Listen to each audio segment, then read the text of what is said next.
அனைவருக்கும் வணக்கம். சுப மாரிமுத்து, திருப்பூரிலிருந்து. இந்த பதிவு உங்களுக்காக. பாரம்பரிய திருவள்ளுவர் குல வம்சம் சுப மாரிமுத்து உங்களுடைய வாழ்க்கையில் நிறைய விஷயத்தை சொல்கிறதுக்காக இந்த இடத்துல உங்களை உட்கார்ந்துருக்கேன். இப்போ பாருங்கள், உங்களுக்கு ஒரு கல்யாணம் திருமணம் ரொம்ப தடையாக இருக்குது. அந்த தடையினால் எனக்கு எல்லா கோவிலுக்கு நான் போயிட்டு வந்துட்டேங்க. நானும் எனக்கு தெரிஞ்ச அளவுக்கு நான் பூஜை பண்ணிட்டேன். ஏன் இன்ன வரைக்கும் இந்த செவ்வாய் தோஷம் இருப்பவர்களுக்கு நிறைய பூஜை பண்ணி கூட எனக்கு திருமணம் நடக்க மாட்டேங்குதுன்னு நிறைய பேர் சொல்கிறாங்க. யார் சொல்கிறாங்க? திருமணம் ஆகாதவங்க நம்மக்கிட்ட கூப்பிட்டு சொல்கிறாங்க. அப்போ அதுக்கு ஏதாவது நம்ம ஒரு பரிகாரம் செய்யணும் அல்லவா? பரிகாரத்தை அதிகாரமாக செய், பலனை அனுபவி அப்படின்னு அந்த காலத்திலேயே முன்னோர்கள் இதை அழகாக சொல்லி வச்சிருக்காங்க.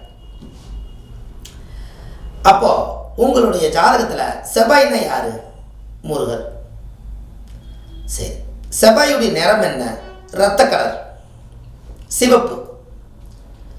இப்போ உங்களுக்கு கல்யாணம் நடக்கணும்னு சொன்னால் இந்த செவ்வாய் ஏதோ ஒரு போன பிறவியில், இந்த செவ்வாய் பகவான்கிறது யாரு? இரத்த சம்மந்த உறவுகள்.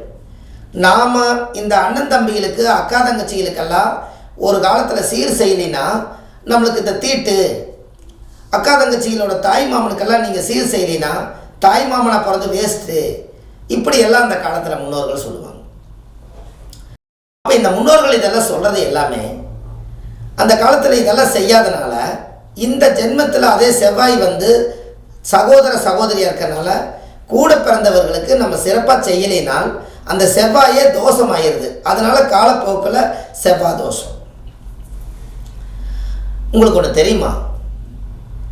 நீங்கள் செவ்வாய் தோஷம் நிவர்த்தி பண்ணணுன்னா நீங்கள் கூட பிறந்தவங்களை அக்கா தங்கச்சி அண்ணன் தம்பி இவங்களுக்கு எல்லாமே புடவை வாங்கி கொடுக்குறதும், அவங்கள சாப்பிட வைக்கிறதும், அவங்களுக்கு சீர் சீமந்தம் அவங்க வீட்டில் போய் செய்கிறதெல்லாம் நீங்கள் பண்ணினீங்கனாலே செவ்வாய்ங்கிற சகோதர சகோதரி அண்ணன் தம்பிகள் எல்லாம் சந்தோஷப்பட்டாலே இந்த ஜாதகத்துக்கு செவ்வாய் ரிமூவ் பண்ணிடும். அந்த தோஷம் ஒன்றும் இல்லாமல் போயிடும். உங்களுக்கு தெரியுமா அது?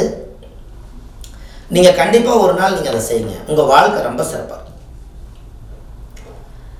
அப்போ உங்கள் ஜாதகத்தில் அந்த செவ்வாய் தோஷம் உங்களுக்கு அது கடுமையாக பாதிக்கிறதுனால அது மூலிமா உங்களுக்கு நிறைய பிரச்சனைகள் எல்லாம் வந்தால் இதெல்லாம் நீங்கள் செஞ்சுருங்க. ஒரு முக்கியமான பரிகாரத்தை இந்த பதிவில் உங்களுக்கு சொல்லிடுறேன். செவ்வாய்னா ரத்தம்னு சொல்லிட்டோமா? உங்கள் குலதெய்வம் கோயிலில் போய் ஒரு குங்குமம் 1 கிலோ வாங்கி, செவ்வாய்னா ரத்தம் மாட்டவே குருதி பூஜை. குருதின்னு என்ன? அந்த காலத்தில் முன்னோர்கள் குருதினா ரத்தம்.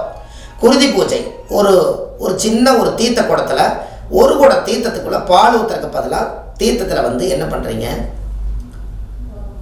1 குடம் பால், 1 குடம் குங்கும தீர்த்தம், இது 2 வச்சுக்கோங்களேன். எப்படி? 1 குடம் பால், 1 குடம் செவ்வாய் தீர்த்தம். ஏன் பாலும் சிவப்பு குங்குமத்தையும் நான் சாமிக்கு நீங்கள் அபிஷேகம் பண்ணுங்க. ஏன் நான் பண்ண சொன்னால், சுக்கிரன் என்பது வெள்ளை, செவ்வாய் என்பது சிவப்பு. சுக்கிரனும் செவ்வாயும் 2 சேர்ந்தா தான் கணவன் மனைவி இணைவு. இது 2ம் அமாவாசையோ அல்லது பௌர்ணமிக்கோ உங்கள் குலதெய்வம் கோயிலில் போய் சாமிக்கு தேங்காய் பழம், பூமாலை, கல்கண்டு வாங்கி அர்ச்சனை பண்ணி, சாமிக்கு செவ்வரளி மாலையும் மல்லிகைப்பூ மாலையும், இந்த 2 மாலையும் சாமிக்கு சாத்தி, அதுக்கு ஒரு வஸ்திர தானம் சிவப்பு வெள்ளை 2ம் கலந்த மாதிரி எடுத்து, இந்த சாமிக்கு முதல் அலங்காரம் செய்யறதுக்கு முன்னாடி முதல் இந்த சாமிக்கு செவ்வாயும் சுக்கிரனை முதல்ல சிவப்பை ஊற்ற சொல்லி, அதுக்கப்புறம் பாலை ஊற்ற சொல்லி, தேங்காவில் உடைச்சி வச்சு சாமி கும்பிட்டு உங்கள் ஜாதகத்தை சாமி பாதத்தில் வச்சு உங்கள் குலதெய்வம் கோயிலில் போய் மனசார எனக்கு திருமணம் நடக்கணும். முன்னோர்கள் அந்த காலத்தில் என்ன பாவம் செஞ்சாங்கன்னு எனக்கு தெரியாது. முன்னோர்கள் கட்டி வச்ச குலதெய்வமே, உன்னிடத்துல நான் உன் பாதத்தில் நான் சரண்டர் ஆகிட்டேன். இதுக்கு மேலே எனக்கு பரிகாரம் செய்யறதுக்கு எனக்கு தெரியல. நான் குலதெய்வம் என்பது என்னோடய தாய் வீடு. அதனால் நான் தாய் வீட்டுக்கே நான் வந்துட்டேன். எனக்கு நீ தான் பார்த்து எனக்கு ஒரு நல்ல, ஒரு அழகுள்ள, அறிவுள்ள, புத்தியுள்ள, ஞானமுள்ள, பாவங்கள் செய்யாத குடும்பத்தில் இருந்து ஒரு தைரியமான வீரியமான ஒரு கணவன் அல்லது மனைவி எங்கள் வாழ்க்கையில் அமையணும்னு சொல்லி மாப்பிள்ளையாக இருக்கிறவங்க ஒரு பொண்ணை வேண்டிக்கிங்க, பொண்ணாக இருக்கிறவங்க மாப்பிள்ளை வேண்டிக்கிங்க. இப்படி வேண்டி உங்களுடைய ஜாதகத்தை வச்சு தீபாராதனை காமிச்சு பூஜை பண்ணி ஒரு சக்கரை பொங்கல் வச்சு சாமிக்கு நைவேத்தியம் பண்ணி அந்த சக்கரை பொங்கலை ஒரு 7 பேருக்கு கொடுத்துட்டு வாங்க. அன்னையோடு உங்களுக்கு திருமண தடை தோசை நீங்கிடும். இதை நீங்கள் செய்யுங்களேன். உங்கள் வாழ்க்கை எப்படி இருக்குதுன்னு பாருங்கள். ரொம்ப ரொம்ப பிரமாதமாக இருக்கும். இதுக்கெல்லாம் நீங்கள் ஒரு கொடுப்பனம் வேணும்னெல்லாம் ஒன்றும் இல்லை. குலதெய்வம் உங்கள் வீட்டுக்கு பக்கத்தில் கூட இருக்கான இதை செய்யணுமே, இதை செஞ்சால் உங்கள் வாழ்க்கை நல்லா இருக்கும்னு சொல்லுது. அப்போ கண்டிப்பாக இதுக்கு ஒரு மாற்றம் ஏற்படுத்தணும் அல்லவா? அதனால் இந்த விஷயத்தை உங்களுக்கு நான் சொன்னேன். அப்போ குங்கும தீர்த்தமும் பால் தீர்த்தமும் ரெண்டும் சேர்ந்து உங்கள் குலதெய்வ கோயிலில் போய் வெள்ளிக்கிழமை நாள் அல்லது செவ்வாய்க்கிழமை அல்லது பௌர்ணமி அல்லது அமாவாசை இந்த 4 நாளில் செய்வது ரொம்ப சிறப்பு. எல்லாமே சுக்கர ஜவாயா வருதாங்க, உங்களுக்கு எல்லாம் சுக்கர ஜவாயாவே வரும். கண்டிப்பாக இதை நீங்கள் செஞ்சு பாருங்கள், அருமையாக இருக்கும். இல்லை உங்கள் ஜென்ம நட்சத்திரத்தை வச்சுக்கோங்க, அதுக்கு எதுக்குமே 4 நட்சத்திரம் பார்க்க வேண்டாம். இப்போ உங்கள் நட்சத்திரம் எதுவோ அந்த நட்சத்திரத்தன்னைக்கு அந்த சாமிக்கு அபிஷேகம் இதை பண்ணி உங்கள் குலதெய்வ வழிபாட்டை சிறப்பாக பண்ணி அந்த தீர்த்தங்களை எல்லாம் கொண்டு வந்து நீங்கள் வாழ்கிற வீடு பூரா தெளிச்சு விட்டு சாம்பிராணி புகையெல்லாம் போட்டு ஒரு மஞ்சள் பிள்ளையாரை பிடிச்சி வச்சு அன்றைக்கி விளக்கேற்றுங்க. அன்னையிலேருந்து உங்களுக்கு ஒரு புது பிறவி. தெய்வத்துக்கு நீங்கள் பூஜை பண்ணிக்கிறீங்க, குலதெய்வம் உங்கள் வீட்டுக்கு வரப்போகுது, இன்றைக்கி நைட்டு வந்து தங்க போகுது. இதை நீங்கள் செய்யுங்க.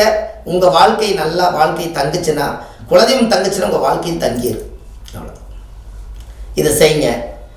அடுத்த நிறையா உங்களுக்கு இந்த மாதிரி பதிவுகளை உங்களுக்கு நிறையா கொடுக்குறேன். சுப மாரிமுத்துன்னு யூடியூப்பில் போனாலோ அல்லது நீங்கள் வள்ளுவர் வாக்குன்னு யூடியூப் சேனலில் போனீங்கன்னா ஒரு 700-800 வீடியோ உங்களுக்கு கொடுத்துருக்கேன். நீங்கள் உள்ளே போய் பார்த்தீங்கன்னா அவ்வளவு விஷயங்கள் உங்களுக்கு நிறைய எளிமையான பரிகாரத்தை நிறைய கொடுத்துருக்கேன். இப்போ தான் நிறையா பரிகாரங்கள் எடுத்து ஒவ்வொரு நாட்டுகளுக்கு சமர்ப்பணம் பண்ணுறேன். இப்போ தான் சிங்கப்பூர் போனோம், மஸ்கட் போனோம், துபாய் போனோம், இப்போ மலேசியா கிளம்பிட்டோம். இப்போ எல்லா நாட்டுகளுமே இந்த எளிமையான பரிகாரங்கள் அங்கேயும் நிறைய மக்களுக்கு கல்யாணம் ஆகாமல் படித்த மாப்பிள்ளை இல்லாமல் நிறைய கஷ்டப்படுறாங்க. அதனால் ஒவ்வொரு நாட்டுகளையும் போய் நாங்கள் ஃப்ளைட்டை ஏறி அங்கே போய் அங்கே உட்காந்து நீங்கள் இவ்வளோ தூரம் ஃப்ளைட்டை பிடிச்சி எங்கள் ஊரில் நீங்கள் ஜாதகம் சொல்கிறதுக்கு நாங்கள் தான் கொடுத்து வச்சுருக்கோம். நாங்கள் நிறைய பேர் சொல்கிறாங்க. துபாயெல்லாம் இப்போ போயிருந்தேன். துபாயெல்லாம் பார்த்தீங்கன்னா அவ்வளவு நாடு சுத்தம், நாட்டில் ஒரு அருமையான மனிதர்கள் சுத்தம், எல்லாரும் நாம் வந்ததை அவ்வளோ வரவேற்கிறாங்க. எத்தனையோ பேர்களுக்கு நம்ம ஜோதிடம் பார்த்துட்டு வந்தேன். அது காரணம் ஒவ்வொரு நாட்டுகளையும் நம்மளோட பதிவுகள் இருக்கணுங்கிறதுக்காக ரிஸ்க் எடுத்து அந்த வேலையை செஞ்சோம். கண்டிப்பாக உங்களுக்கு இந்த பதிவுகள் எல்லாம் எளிமையான பரிகாரம் தான். இது உங்கள் தாய் வீட்டுக்கு செய்கிற பரிகாரம் தான், உங்கள் குலதெய்வ வழிபாடு. கண்டிப்பாக செஞ்சுட்டு வாங்க. அடுத்த பதிவில் உங்களை சந்திக்கிறேன். ஆன்லைன்லேயே நம்ம ஜாதகம் பார்க்குறோம். உங்கள் date of birth, time, place கொடுங்க. ஜாதகத்தை கணிச்சு உங்களுக்கு ஒரு வாழ்க்கையில் உங்களுக்கு ஒரு திருப்பு முனை ஏற்படுத்தி கொடுக்குறேன். கண்டிப்பாக அடுத்த பதிவில் சந்திக்கிறேன். நன்றி, வணக்கம்.